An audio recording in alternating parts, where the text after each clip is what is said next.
Ladies and gentlemen, can I have Mr. Puneet Chhatwal, Managing Director and Executive Officer Chief, IHCL, on stage now. A standing ovation.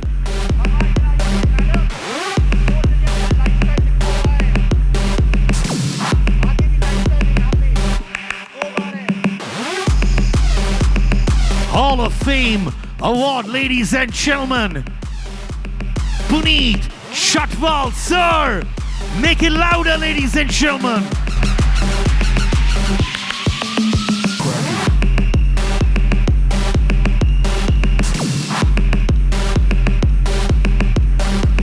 This is what legacy makers are about.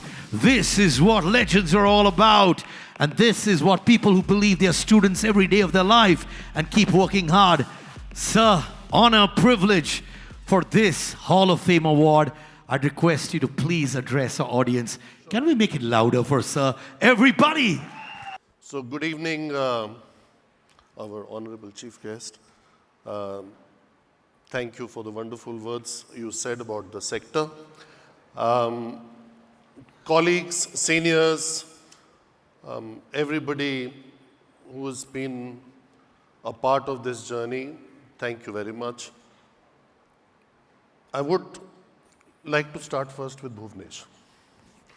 So he figures out a way to get you at his conclave in a very, very emotional and a nice fashion. What did he just now say?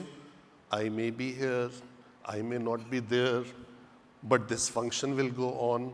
Maybe if you will not be here, nobody will be here. So he's, and his lines, all those who know him well will very well understand what I'm trying to say is he will say, Puneet, tenu aana hai, tusi nahi aoge, te mera Sadguru gawaa hai, that this conference will not happen. So thank you for getting me here. Now, a bit on our journey and what we did. I think a lot of people go through a lot of experiences and it helps to shape you. So, Harivansh Narain Singh ji, आपको शायद belief ना हो, हमने Ashok hotel से journey शुरू करी थी, ITDC से, और आप मिस्टर काचरू का जो नाम ले रहे हैं वो हेड ऑफ होटल डिवीजन थे जब हम मैनेजमेंट ट्रेनीज थे. So I think not many people believe it, not many people accept it. पर सच्चाई ये है कि जो हमें experience मिला of Asian Games in 82, non-aligned in 83, Chogam in 84, Asta in 87, lots of strikes, even unfortunate incidents like assassination of the Prime Minister, and gearing up for all those things actually shape you. और मेरी पहली posting Patna में थी. So everything that could have gone right or wrong, it all happened.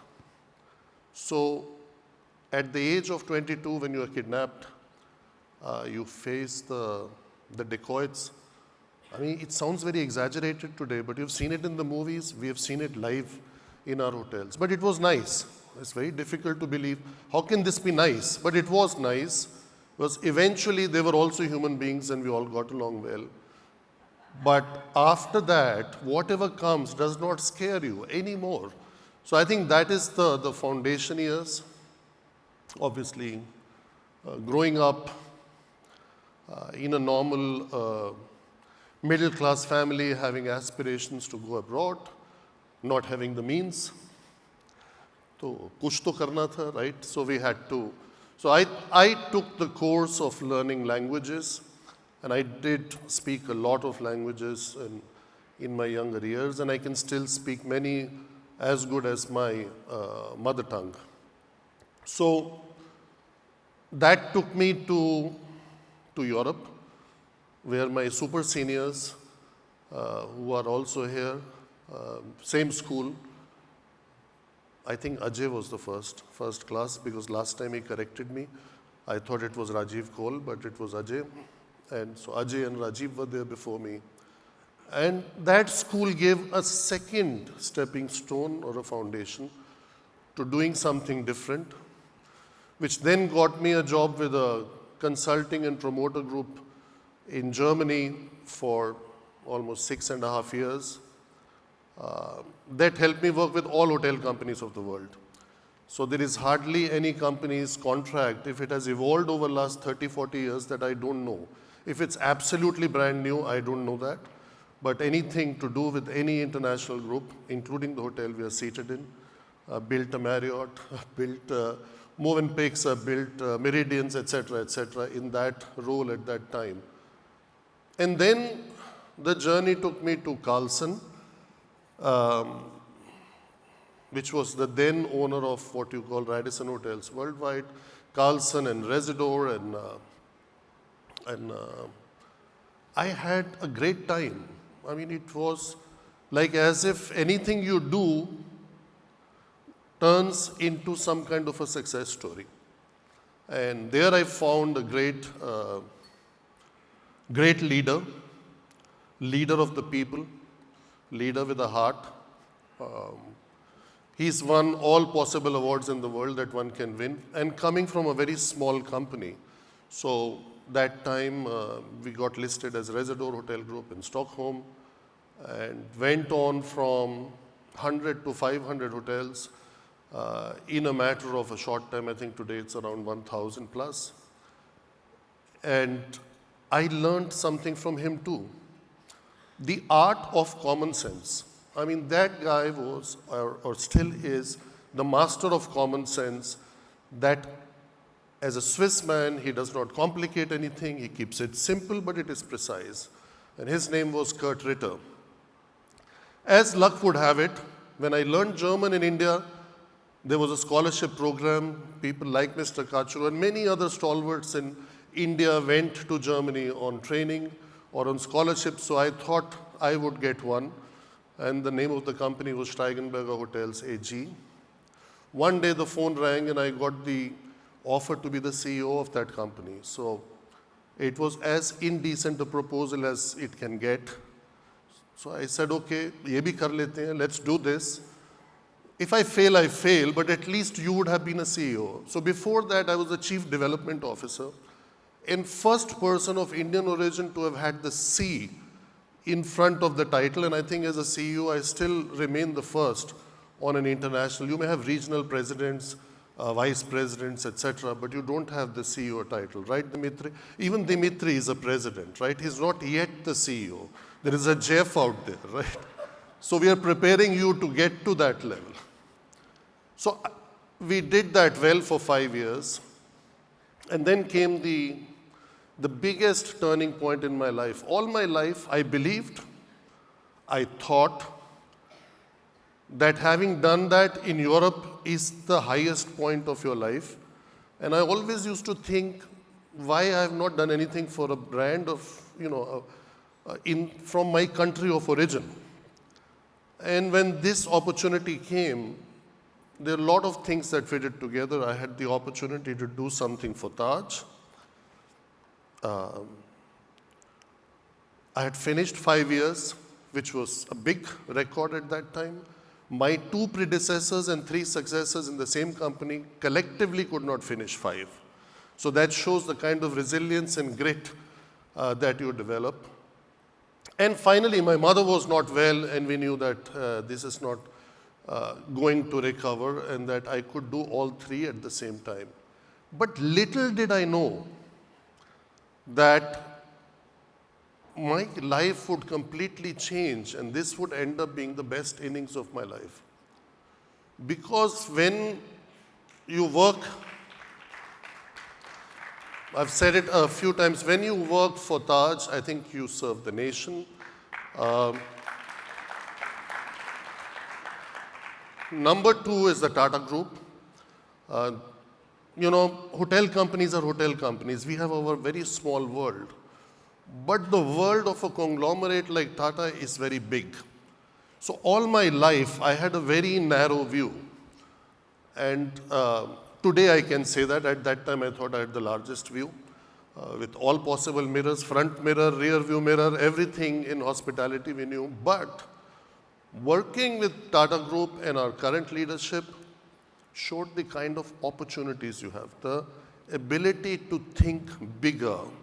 And also you have the means. I mean, there is another thing is if you don't have the means, you have access to capital, you have access to leadership, you have access to government, you have access to anything you say it as if you don't have it as a Tata Group company or very few handful names like that in India, then you don't have it anywhere. So I think that was the changing and defining moment, and I feel very happy, very proud that the team that was there is there till date.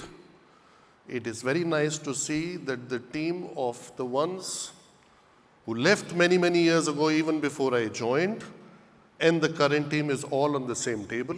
Oh, how nice. And there are others all over in the room where I think this brand has left a mark, and especially Taj. We have many new brands which are growing, but they are not 122 years old, so they will take a little bit of time to get there, another 3 to 5 years, and at least for some of them, I know with Ginger we have made big progress, so that will get there faster. But it is something very special, very unique to have all the people, the entire fraternity in the room, and another learning.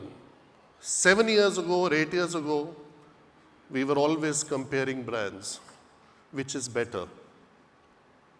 Today, this sector has evolved so much that we are in this together. I have gone on stage many times and recognized other brands without referring any brand from our portfolio. And that is the truth. And that is where the Deputy Chairman of Rajya Sabha can help us, because yes, we have had a lot of talk about tourism as a very important pillar, contributor 8% to 10% to the GDP. But when it comes to getting even the fair benefits that are due to the sector, we are somehow not treated that way, because the perception is there as if the sector is only luxury. 93% of the entire stock of hotels in India is non-luxury. And tourism is not just Sair Sapata or just going and visiting places. There is a business tourism. When people come, we have a very important global company coming next week to Delhi, and every day they are traveling. They're going to Banaras for a day, they're going to other places for a day, and coming back in the night. So tourism is also a business need. Hospitality is become a fundamental need. And the 8% figure is there because we don't count the jobs in the unorganized sector. So if we were to add all the Shikarawala, Pithuwala, all the boats, rickshaws, and Kashi Vishwanath temple, that number goes far and beyond. And we have been saying it for a long time, but we are also very thankful because the government has started mentioning more and more. We have got those 50 new destinations, but unfortunately those 50 have not yet been defined. But at least it's a starting point. And my appeal to all in this hall and all on the dais is in a very positive way, not in a complaining way, to make sure that the sector goes forward. If the sector goes forward, the nation will go forward. If the nation goes forward, we would have contributed and we would have all gone forward. And I have no doubt in my mind that this is happening as we speak.